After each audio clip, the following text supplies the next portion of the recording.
पति का व्यवहार कैसा रहा आपका? पहले तो सही था, लेकिन अब वो जो माँ उनकी कहती है वही सुनता है। धमकियाँ दिया जा रहा था, लेकिन हमने नहीं कुछ बोले, हम चुपचाप सुनते रहते थे। हम बोले कि ठीक है कोई बात नहीं, मन सुनते रहते थे। ससुर और सास आए हमें लेने के लिए, तो मेरे पापा से मम्मी से बहुत सारा बहस भी हुआ। किसी कीमत में हम आपको बच्ची को नहीं रखेंगे, चाहे जो कर धमकी भी लीजिए। आपको दिया गया हाँ, कि हमको पुलिस धमकी भी दिया कि जैसे मैंने आप किसी ढंग का जो है कि कोई प्रशासन या कुछ भी कीजिएगा, वो सब मेरे पॉकेट में रहता है। जज, वकील, एसपी, डीएसपी सब मेरे पॉकेट में रहता है। किसी कीमत में आपको लड़की को हम नहीं रखने जा रहे हैं और नहीं आपको पैसा लौटाएंगे, वही पैसा से हम आपको केस लड़ जाएंगे। नमस्कार, मैं हूं आनंद कुमार सिंह। बेटी बचाओ बेटी पढ़ाओ की बात बिहार में होती है, प्रधानमंत्री नरेंद्र मोदी, नीतीश कुमार भी करते हैं, लेकिन किस तरह से वैशाली जिले में एक घटना घटी है। शादी के ठीक 2 दिनों पहले एक एक्सीडेंट होता है, एक बच्ची का यहाँ पर उंगली कट जाता है। शादी की रस्म सब कुछ होता है, ससुराल में भी सही ढंग से रहती है, लेकिन फिर कुछ महीनों बाद सास और ननद का खेल वहाँ पर शुरू हो जाता है और उसके बाद लड़की को एक के बाद एक घरेलू प्रताड़ना दिया जाता है, घरेलू हिंसा का शिकार होने लगती है। लड़की ये बात अपने परिवार, अपने माँ बाप तक को नहीं बताती है। इस लड़की के साथ सिर्फ छोटी सी घटना हुई कि शादी के ठीक 2 दिनों पहले इसका एक उंगली कट जाता है।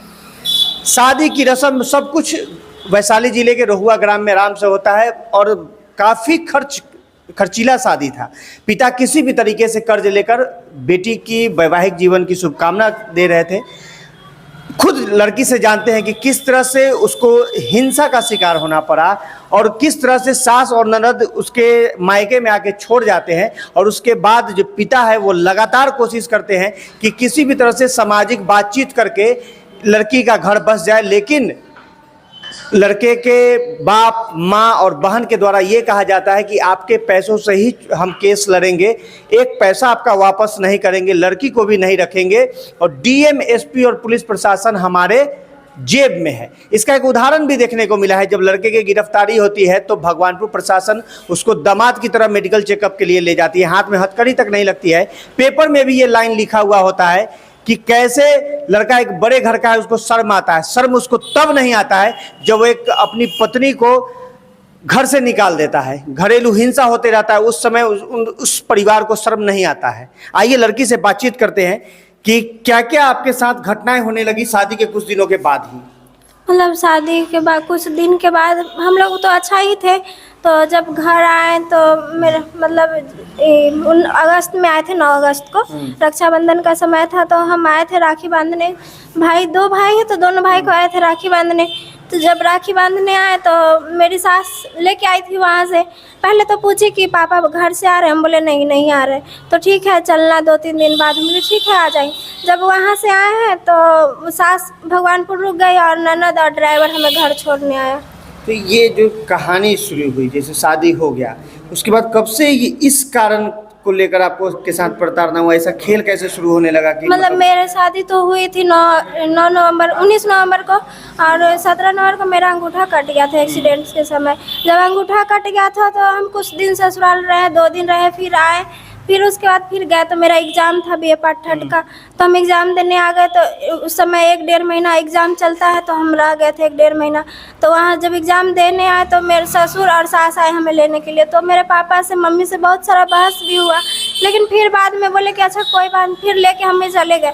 और वहाँ लेके गए तो मतलब बहुत सारा बात भी बोले, लेकिन हम नहीं कुछ बोले, क्योंकि हत्या करने की मतलब धमकी दी जा रही हाँ थी। बहुत सारा धमकियाँ दिया जा रहा था, लेकिन हमने नहीं कुछ बोले, हम चुपचाप सुनते रहते थे। हम बोले कि ठीक है कोई बात नहीं, मन सुनते रहते थे।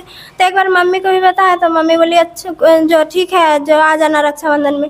तो हम रक्षाबंधन में आज मेरे सास छोड़ के चली गई और उसके बाद से फिर जब फ़ोन किया तो ना फ़ोन रिसीव करती है ना कुछ, और हमें लेने भी नहीं आ रही। पति का व्यवहार कैसा रहा आपका? पहले तो सही था, लेकिन अब वो जो माँ उनकी कहती है वही सुनता है।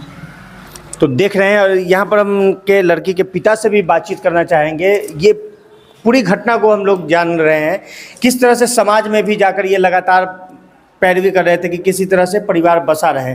क्या कुछ देखने को मिला इन दिनों? जी नमस्कार। हाँ, देखने को यही मिला कि पहले तो हम लोग अपने समाजीय स्तर से जो है गया, पहले अपने भाई लोग गए, उनसे जो है कहा कि सर जो औंठा कट गया है वो जो उसके लिए हम आपको नहीं करते हैं, उसके लिए क्षमा प्रार्थी हैं। तो बोले कि क्या गोली मार दीजिए, आप कहिए कि तुम क्षमा है कि क्षमा हो जाएगा। हम कि सर गलती जो हो गया उसको क्षमा कीजिए, था कि नहीं किसी कीमत में हम आपको बच्ची को नहीं रखेंगे, चाहे जो कर लीजिए। हाँ, हमको धमकी भी दिया कि जैसे मैंने आप किसी ढंग का जो है कि जी कोई प्रशासन या कुछ भी कीजिएगा वो सब मेरे पॉकेट में रहता है, जज वकील एसपी डीएसपी सब मेरे पॉकेट में रहता है। किसी कीमत में आपको लड़की को हम नहीं रखने जा रहे हैं और नहीं आपको पैसा लौटाएंगे, वही पैसा से हम आपको केस लड़ जाएंगे। यहाँ तक है जिसमें वो जो है बाल भर्ती पब्लिक स्कूल के जो ये प्रिंसिपल हैं बिहार शरीफ मामू भांजा वहाँ के प्रिंसिपल हैं, उसके उपरांत जब शिक्षित आदमी ये बात को बोले तो अनगढ़ आदमी का क्या कहना है। तो हम तो यही इस समाज के ज़रिए वहाँ से भी बैठाया, समाज में एक बार आए, उसके बाद वहाँ भी इस बात को रखा गया कि बच्ची से जो है क्या लेना देना है, आपको इस तन का सौंठा कट गया उससे। तो नहीं ये बहुत बड़ी बात है, आप क्या जानेंगे, मेरे प्रतिष्ठा पर पड़ रहा है जो हम किसी कीमत में हम लड़की को नहीं रखेंगे ऐसे। तो समाज भी ऐसे बोले कि नहीं ये आप दोषी हैं, इसमें जो है आप ही के साथ अगर आपके बेटा के साथ ये कांड हो जाता तो आप क्या करते। तो कि हम बोल देते, तो कि कैसे बोल देते, अगर किसी को हो जाता है तो हालांकि समाज लोग बहुत लोग उपमा दिए कि फलाने को ऐसे हो गया, फलाने तो कहाँ ऐसे लड़की छोड़ के चला गया, लड़का को ऐसे हो गया। तो नहीं हम तो नहीं रखेंगे किसी कीमत में ऐसे। समाज लोग फिर दोबारे उनको बुलाए तो दोबारे नहीं आए, उसके बाद उनके दरवाजे पर वो लोग पोस्टर रखना नहीं चाहते। हाँ बात क्लियर हो गई कि हम किसी कीमत क्या चाहते हैं अब। हाँ हम यही चाहते हैं कि न्याय चाहिए ऐसे इसका से। वैशाली में महिला मंच की बीना मानवी, हम उनसे भी अनुरोध करेंगे इस मामले को देखा जाए। पुलिस प्रशासन तो जो भगवानपुर का वो दामाद है और उसको दामाद की तरह ट्रीट किया जा रहा है। मेडिकल टेस्ट में हाथ से हथकड़ी हटा दी जाती है, बताया जाता है कि बड़े परिवार का लड़का है।